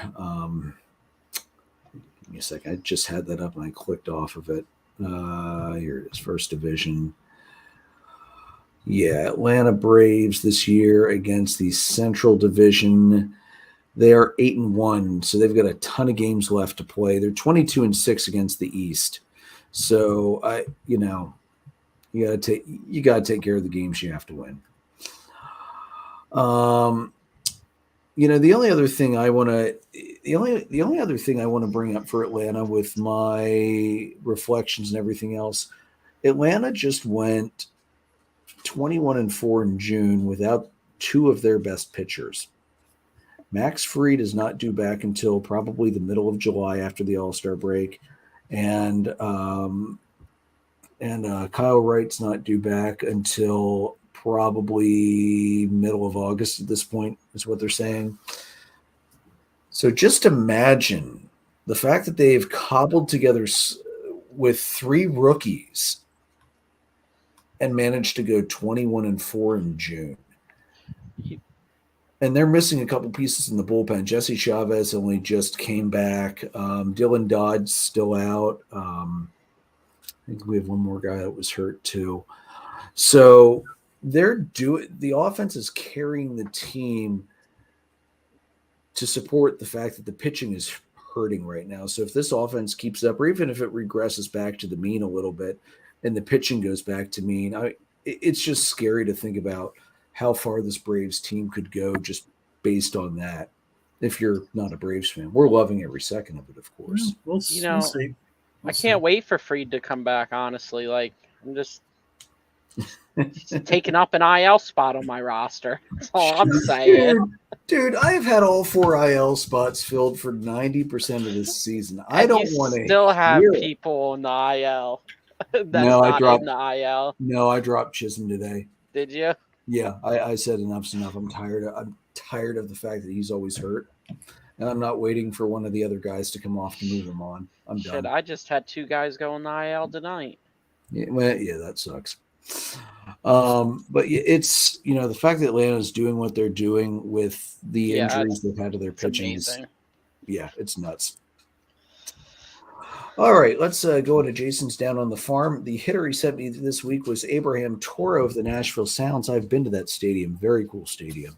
They are the AAA affiliate of the Milwaukee Brewers. This past week, Mr. Toro went 500, hit 2 homers and 10 RBIs over 6 games. And on June 28th against Memphis, he had a 5 RBI game, so that's a great game. One special mention last Wednesday, Braden Shoemake of the Gwinnett Stripers, the AAA affiliate of the Braves. He is Atlanta's number 5 prospect. He became the first player in Gwinnett history to hit for the cycle. He went double, home run, single, hit by pitch, triple. So a great night for Shoemake. And then Jason's Down on the Farm pitcher of the week, Mason Black of the Richmond Flying Squirrels. What a great team name, the Flying Squirrels. They are the AA affiliate of the San Francisco Giants, and Mr. Black is the number 9 overall prospect for the Giants. 2 games pitched this past week, 2 started, 1-0, 9 1/3 innings, an ERA of 0 with 2 hits and 13 strikeouts. That's a really good week. All right, and then moving into the hot list for hot hitters for me, there were a lot of really good hitters this past week. And I limited myself to one Atlanta guy. I could have literally filled it with Atlanta guys, but I only picked one. And not surprisingly, it was Ronald Acuna, 474, 600, 1.316 slugging. In 19 at-bats, 9 runs scored, 5 homers, 7 RBIs, 4 stolen bases, 9 hits, a double, 5 walks, 3 strikeouts. Shohei Ohtani hit 417, 533, 1.250, and 24 at-bats. He had 9 runs scored, 6 homers, 7 RBIs, 1 stolen base, 10 hits, a triple, 6 walks, and 10 strikeouts. And I also had Mookie Betts, 474, 586, 1.211, 19 at-bats, 7 runs, 3 homers, 9 RBIs, 1 stolen base, 9 hits, 5 doubles, 8 walks, and a strikeout. So Mookie had a great week. And given those numbers, he would also probably be Joe's Moneyball hitter of the week. Do you guys have any other hitters you want to highlight from this past week? I don't. All righty. All right, moving on to the pitchers. First up, I have Spencer Strider of Atlanta, 2-0, 13 2/3, 19 strikeouts, a 1.98 ERA, 0.88 WHIP, 3 earned runs allowed, 9 hits, 3 walks, and 1 home run. Jordan Montgomery of the Cardinals, 2-0, 13 1/3, 12 strikeouts, 0.68 ERA, almost a nice ERA, 0.9 WHIP, 1 earned run allowed, 8 hits, 4 walks, 1 home run. Jordan Montgomery, who will be traded at some point in the next couple of weeks, I'm sure. Andrew Abbott of the Reds, who, I know, shocking. We have somebody who struck out Strider this week, 1-0 and 13 2/3. He struck out 20, 1.32 ERA, 0.73 WHIP, 2 earned runs allowed, 6 hits, 4 walks, and a home run. And then, of course, I got to bring it up one more time. Domingo Germán of the Yankees, 1-0 in this perfect game, 9 innings, 9 Ks. ERA of 0, WHIP of 0, no hits, no walks. Guys, do you have any other pitchers you want to mention this week? I have one, but I don't know if it's really for the hot list. It's just for the month of June. Yeah, go ahead. Craig Kimbrell, the closer for the Phillies. He was the National League reliever of the month. Pitched 13 innings, had an ERA of 0.69. 21 strikeouts. The average was 133 and 5 saves. That's a great month. And I'm pretty sure, if I recall, he is perfect in save opportunities so far this year. 12 for 12. I can pull that up quick. That sounds right. I don't think he has blown a save yet this year. No, because even if it was in a game that they lost, he was just coming in to eat an inning. Yeah. Blown saves. Excuse me. I'm not seeing any, but let me check one more spot here to make sure I didn't miss something.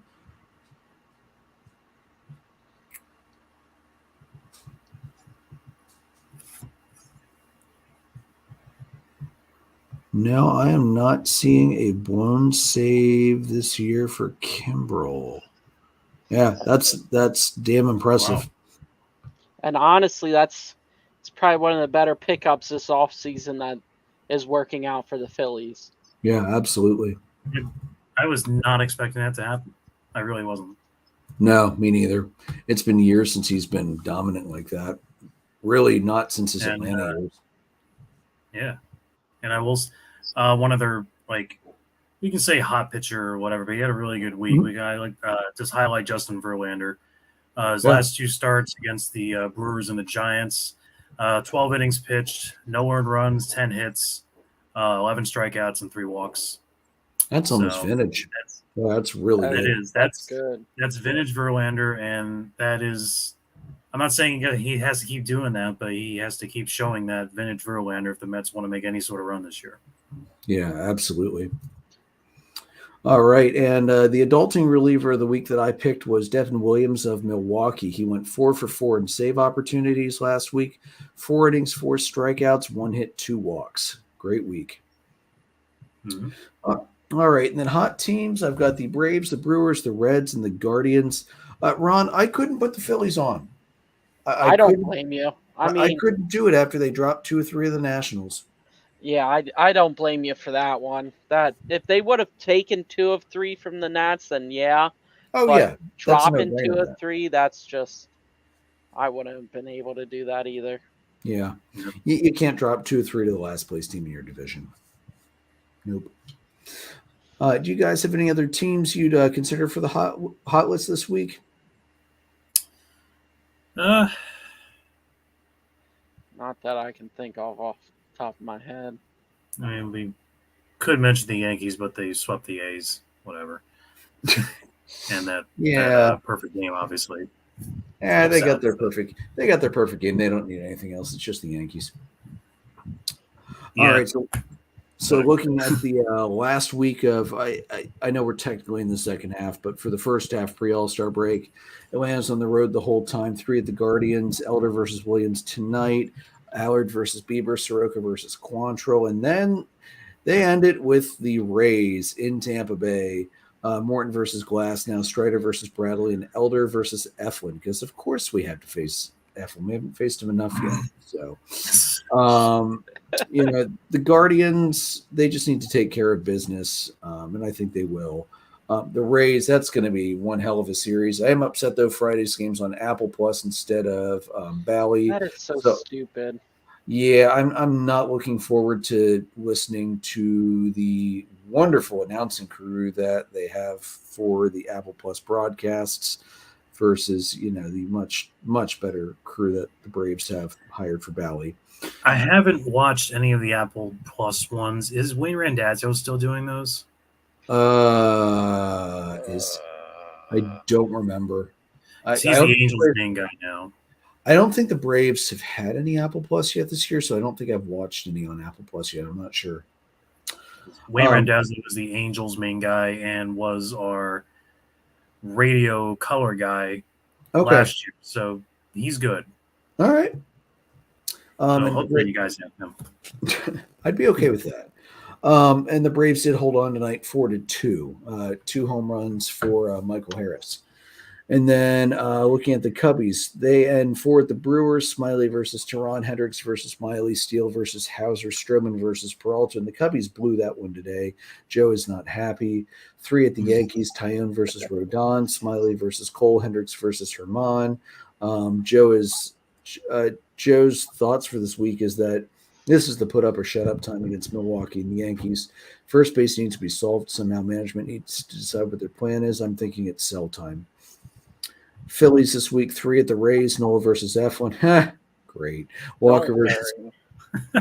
I'm sure Eflin's going to throw a no-hitter against the Phillies. Well, what I like about that matchup is those two guys are like best friends. That should be a good game. Well, if Nola gets too big of a lead, he's going to blow it. Well, of course, but it's just. And then you've got Walker versus Chirinos and Sanchez versus TBD. 3 at the Marlins, Wheeler versus Alcantara, Suarez versus Garrett, and Nola versus Luzardo. So not an easy end of the first half for the Phillies. The Rays are going to be tough, and the Marlins are running out their best pitchers they have. So that's going to be a tough one, Ron. What are you thinking record-wise? You think they're going to at least split the week and go 3-3? That's what I'm thinking. I think they'll take at least 1 out of the 3 against the Rays.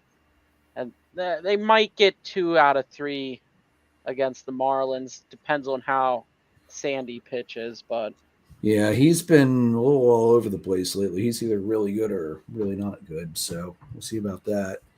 The Orioles to end the first half, 4 at the Yankees, Wells versus Herman, Gibson versus Schmidt, Kremer versus TBD, Bradish versus Severino, 3 at the Twins, Irvin versus Ober, Wells versus Gray, Gibson versus Ryan. And then, Todd, your Mets are ending on the West Coast. Oh, that's brutal, man. 3 at the D-backs, Senga versus Davies, Scherzer versus Henry, Carrasco versus Nelson, 3 at the Padres, Verlander versus Waka, Peterson versus TBD, Senga versus Snell. That'll be a nice matchup to end the first half on. Yeah, a matchup of 2 horribly disappointing teams so far in the first half. There is that too, yeah. I honestly, feel like the Padres are perpetually underperforming, to be honest with you. Yeah, it's harder for me to pin down why. I mean, I haven't really been paying attention to the Padres much this year, but it's hard for me to pin down a reason why there were so many names on that. I feel like there were more names, certainly offensively, on that team than the Mets have. Yeah. But the one lucky thing with our matchup against Diamondbacks is that we missed Zach Allen. Yeah, absolutely, because that gives us a chance. and Verlander versus Waka, former Met. Peterson versus TBD. So probably the spread for TBD is like minus 175 there. And Senga versus Blake Snell, who we've managed to handle pretty well recently. The one playoff game I went to that the Mets won, the Mets teed off on Blake Snell, so hopefully we can do it again. I know you won't be upset if that's the case. No, won't be. And all we've done is face left-handed pitching all year, so we should be used to it. You would think. Yeah. All right, guys, thanks for coming on. I really appreciate it. It's good to get you guys' perspective for where your teams are at now that we're at the halfway point of the year. And with the All-Star break coming up next week, it'll be a good time for all of our teams to get their batteries recharged and ready for the second half. For next week's show, what Jason, Joe, and I are planning on trying to do is a live stream of us watching the Home Run Derby and our live time reactions. So tune into that. That should be good. It should be. Still some logistics we have to work out because Joe and I don't have cable. So I don't know if we're all going to go to Jason's house and watch it or if we'll go somewhere else or figure that out. But, that's not a problem. We'll figure out what we're going to do for that. That should be a lot of fun, though. I'm excited for the Home Run Derby. I always am. Frankly, I'm more excited for the Derby than I am for the actual All-Star game, and that's pretty much always the case because the Derby is just a blast to watch. Mm-hmm. So not too much for us next week other than that. We might touch a little bit on the if we get on early enough, we might touch on the series from this week, but that'll probably be about it. And then second half, we will be back in 2 weeks for that. And hopefully I can get Big Jim on here sometime soon. I'd like to get his thoughts on the Orioles so far. Maybe get Alex on to my little brother, get his thoughts on the Cubs to see if he and Joe are at the same level of doom and gloom. So we'll see how things go over the next couple of weeks. So, guys, you can find all the audio recordings on Anchor, Spotify, Breaker, Google Podcast, Apple Podcasts, and anywhere else you can find podcasts. We're live on YouTube, Facebook Live, and Twitter. Merchandise is at redbubble.com. Facebook page is facebook.com/OurDogsAndBeer. Twitter is at DDAB_podcast. All three of us are on Twitter. I'm at PyroLord314. Jason's at JRicker300. Joe's at JoltonJoe35. Todd, are you on Twitter at all? I am. I don't use it that often, but my username is Talsay22. It's right on the screen there. All right. And Ronnie, you're still using Dipneron? Yeah. All right. So, guys, we're presented by Dark Arrow Podcast, LLC, and sponsored by Whiskey and Blade Barbershop in Lidditz. Johnny, I will be happy to talk to you about the perfect game when I'm in there next time. I'm sure you'll be crowing about that still. Guys, may your dogs always cost $1. May your beer always be cold. Have a good week, and we'll see you for the Home Run Derby.